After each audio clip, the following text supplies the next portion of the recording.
ಈ ಮಂತ್ರಾಲಯದಲ್ಲಿ ರಾಘವೇಂದ್ರ ಸ್ವಾಮಿಗಳ ಸನ್ನಿಧಿಯಲ್ಲಿ ರಾಘವೇಂದ್ರ ರಾಜ್ಕುಮಾರ್ ಅಂದರೆ ತುಂಬಾ ಜನ ಸಾಧಕರ ಮಧ್ಯೆ ತೊಗೊಂಡಿದ್ದೀರಿ. ಇದು ಎಕ್ಸ್ಪ್ರೆಸ್ ಮಾಡೋದಾದ್ರೆ ಹೇಗೆ ಫೀಲ್ ಮಾಡ್ತೀರಾ ಕಣ? ನನ್ನ ಪುಣ್ಯ ಇದು, ನನ್ನ ಸೌಭಾಗ್ಯ. ಆ ಜಾಗದಲ್ಲಿ ನನಗೆ ಹೆಸರಿಟ್ಟಿರೋದು, ಆ ಸಿನಿಮಾ ಮಾಡಬೇಕಾದ್ರೆ ನನಗೆ ಹೆಸರಿಟ್ಟಿರೋದು ಮಂತ್ರಾಲಯ ಮಹಾತ್ಮೆ ಮಾಡಬೇಕಾದ್ರೆ ನಾನು ಹುಟ್ಟಿದ್ದು. ಆ ಟೈಮಲ್ಲಿ ನನಗೆ ರಾಘವೇಂದ್ರ ಅಂತ ಹೆಸರಿಟ್ಟರು. ಮಂತ್ರಾಲಯದಲ್ಲಿ ರಾಯರ ಸನ್ನಿಧಿ ಎದುರುಗಡೆ ನನಗೆ ಇದನ್ನು ಡಾಕ್ಟರೇಟ್ ಕೊಟ್ಟಿದ್ದಾರೆ ಅಂದರೆ ಅದು ತುಂಬ ಖುಷಿಯಾಗುತ್ತೆ. ಇದೆಲ್ಲ ರಾಯರ ಪಾದಕ್ಕೆ ಸೇರುತ್ತೆ. ಜೊತೆಗೆ ಕೆಲವು ಪ್ರಶಸ್ತಿಗಳಂತ ಮಾತಾಡಿದಾಗ ನಾವು ಇತ್ತೀಚೆಗೆ ತುಂಬ ಜನ ಆ ಡಾಕ್ಟ್ರೇಟ್ ಅನ್ನುವಂತಹ ಒಂದು ಬೇರೆ ಥರದ ನಶೆಯಲ್ಲಿರುವಂತಹ ಸಮಯ. ಬಟ್ ನೀವುಗಳೆಲ್ಲರೂ ಅಥೆಂಟಿಕ್ ಆಗಿ ಸಿನಿಮಾದಲ್ಲಿ ಕೆಲಸ ಮಾಡೋದಂಥವ್ರು, ಅಣ್ಣವರಾಗಿರ್ಬೋದು, ನೀವಾಗಿರ್ಬೋದು, ಶಿವಣ್ಣ ಆಗಿರ್ಬೋದು, ಅಪ್ಪಣ್ಣ ಆಗಿರ್ಬೋದು. ಬಟ್ ಇದನ್ನು ತುಂಬ ರೆಸ್ಪೆಕ್ಟ್ಫುಲ್ ಆಗಿ ಸ್ವೀಕರಿಸಿದಂತಹ ಕೆಲವು ಸಾಧಕರಲ್ಲಿ ನೀವು ಕೂಡ ಒಬ್ಬರು. ಇದು ಇದು ಇದಕ್ಕೊಂದು ಧನ್ಯತಾ ಭಾವ ಹೇಗೆ ಕೊಡ್ತೀರಿ ಅಂತ ನೀವು ಈ ಡಾಕ್ಟ್ರೇಟ್ ಅನ್ನೋದು? ಮನಸ್ಫೂರ್ತಿಯಾಗಿ ಕೊಡ್ತೀನಿ. ಇದು ನಮ್ಮ ತಂದೆ ತಾಯಿ ಆಶೀರ್ವಾದ. ಇದು ಮನಸ್ಫೂರ್ತಿಯಾಗಿ ಇದಕ್ಕೆ ನಾನು ಅಭಿನಂದನೆ ಸಲ್ಲಿಸ್ತಾ ಇದ್ದೀನಿ, ಧನ್ಯವಾದಗಳು ಹೇಳ್ತಾ ಇದ್ದೀನಿ. ಇನ್ಮೇಲೆ ಜವಾಬ್ದಾರಿ ಜಾಸ್ತಿ ಆಗಿದೆ. ಇದನ್ನು ಪಡ್ಕೊಂಡ್ಮೇಲೆ ಇನ್ನೂ ನಾವು ಜಾಸ್ತಿ ಸೇವೆ ಮಾಡಬೇಕು. ಇದನ್ನು ಪಡ್ಕೊಂಡಿದ್ದಕ್ಕೆ ಮೊದಲೇ ಕೊಟ್ಟಿದ್ದಾರೆ ಅಂತ ಅನ್ನಿಸ್ತಾ ಇದೆ. ಇನ್ನು ಮುಂದೆ ನಾನು ಜನಗಳ ಜೊತೆ ಸೇವೆಯಲ್ಲಿ ತೊಡಗಿಸ್ಕೋಬೇಕು ಅಂತ ಆಸೆ ಆಗುತ್ತೆ.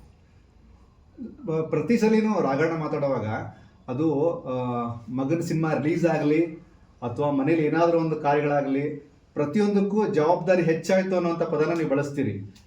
ಇದಕ್ಕೆ ಬಲವಾದ ಕಾರಣ ಏನು ಅಂತ? ಮಧ್ಯ ಮಗನಾಗಿದ್ದೀನಿ, ಮಕ್ಕಳೇ ಮಧ್ಯ ಇದ್ದೀನಿ ನಾನು.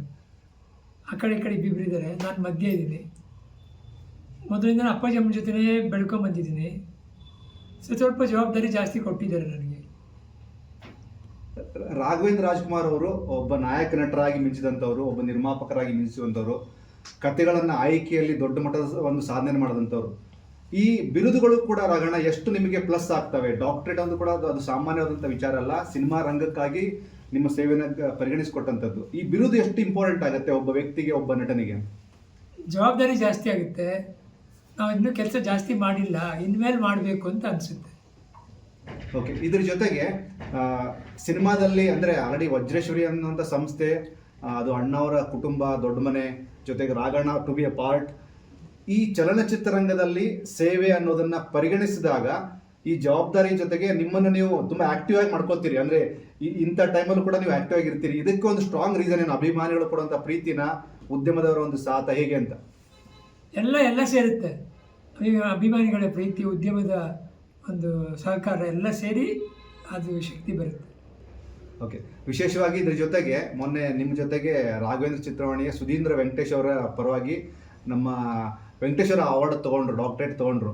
ಜರ್ನಿ ಸೇಮ್ ಇದೆ. ಅಂದರೆ ಚಿತ್ರರಂಗಕ್ಕಾಗಿ ದುಡಿದಂಥ ನಿಮ್ಮ ಜರ್ನಿ ಪತ್ರಿಕಾ ಸಂಪರ್ಕರಾಗಿ ಡಿ ವಿ ಸುಧೀಂದ್ರ ಅವರು ಕರೆದಂಥ ಸಂಸ್ಥೆ.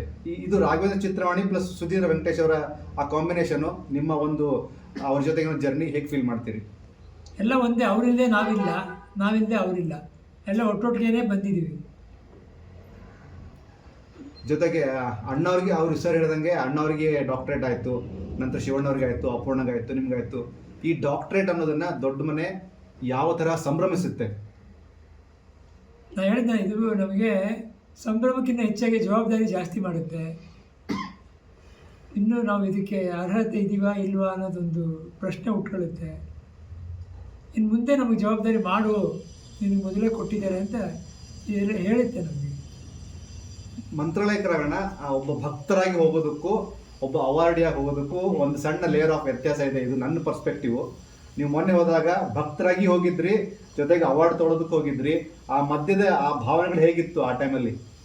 ಆ ಜಾಗಕ್ಕೆ ಹೋದಾಗ ನಮಗೆ ಅವಾರ್ಡ್ ಜ್ಞಾಪಕ ಬರಲ್ಲ. ರಾಯರ ಒಂದು ಭಕ್ತರಾಗಿ ಹೋಗ್ಬೇಕಂತ ಹೋಗ್ತಾ ಇದ್ದೀವಿ ಅಂತಲೇ ಅನ್ನಿಸ್ತಾ ಇದೆ.